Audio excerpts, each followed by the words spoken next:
Hubert et les haricots verts. Hubert, mange tes haricots verts. Non, je n'en veux pas, répond Hubert. Hubert! Soudain, toc, toc, toc. Qui peut frapper à cette heure-ci? Maman ouvre. C'est un drôle de monsieur, tout vert. Mais non, ce n'est pas un monsieur. C'est un haricot vert, avec un chapeau à fleurs et des pantoufles roses aux pieds. Et le monsieur haricot vert dit: Je suis le grand maman Mochi des haricots verts et je veux voir Hubert.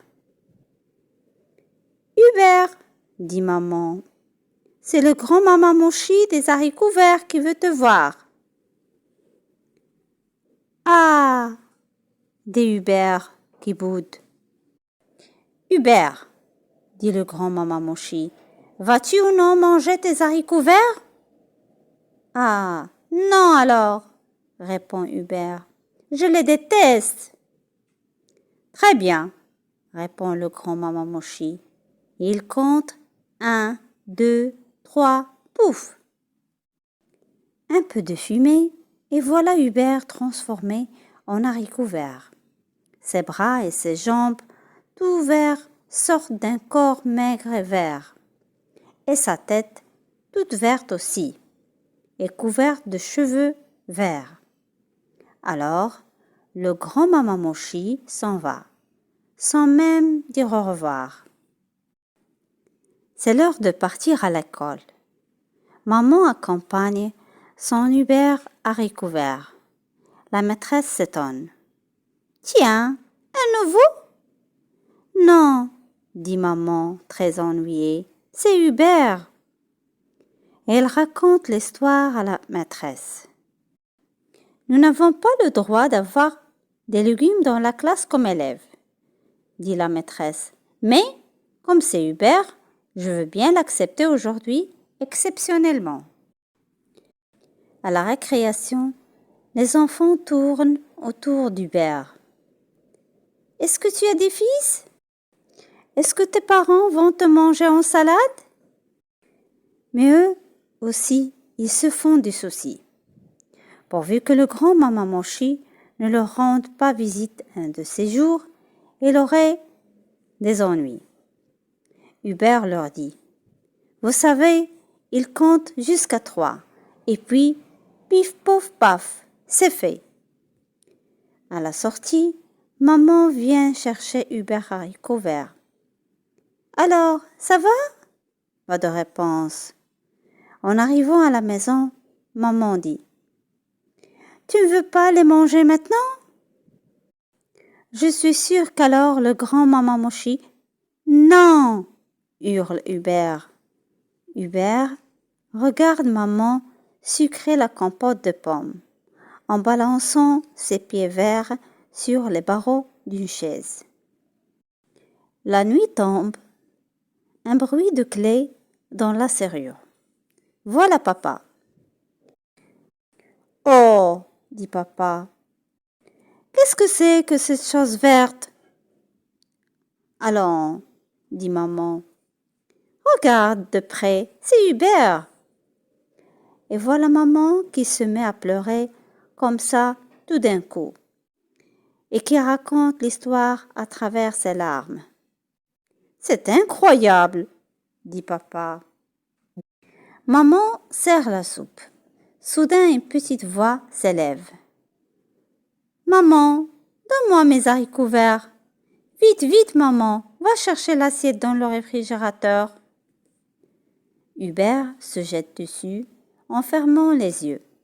Il avale tous ses haricots verts. Gloup, comme ça, tout froid.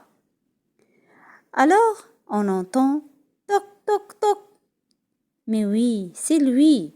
1, 2, 3, pouf!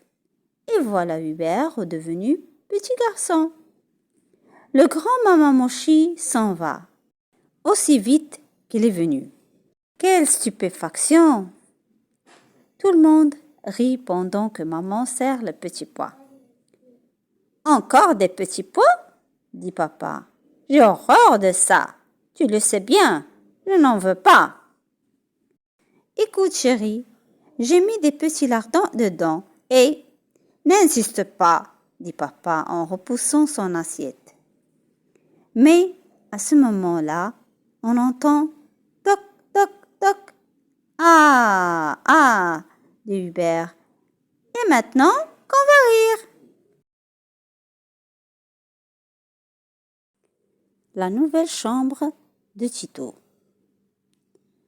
Tito aime sa chambre en papier bleu, sa petite ferme pleine d'animaux et son joli tableau où 4 éléphants se suivent à la queue leu-leu. Tito aime se pelotonner dans son lit bateau, entre son lapin blanc et son petit agneau, avec sa couverture aux légères vagues bleutées bien remontées jusqu'au nez. Mais ce que Tito aime par-dessus tout, c'est le gros soleil rouge qui se couche tous les soirs comme lui et semble lui dire bonsoir de l'autre côté de sa fenêtre. Alors, Tito s'endort le sourire aux lèvres. Tito rêve de jouer à saute-mouton par-dessus le soleil qui roule comme un ballon.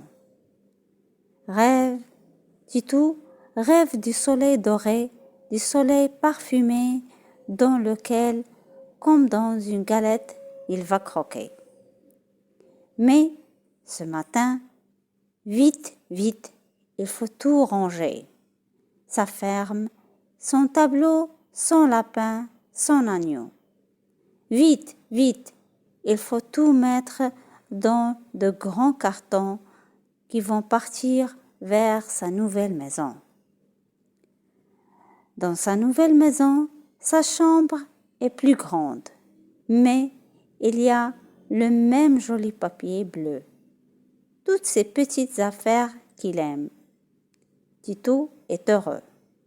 Il a bien son agneau, son lapin blanc. Pourtant, catastrophe. Pas de gros soleil rouge pour lui dire bonsoir de l'autre côté de sa fenêtre. La nuit est noire. Quel cauchemar! Où est parti le soleil? Tito se retourne 1000 fois dans sa couverture aux légères vagues bleutées avant de s'endormir épuisé.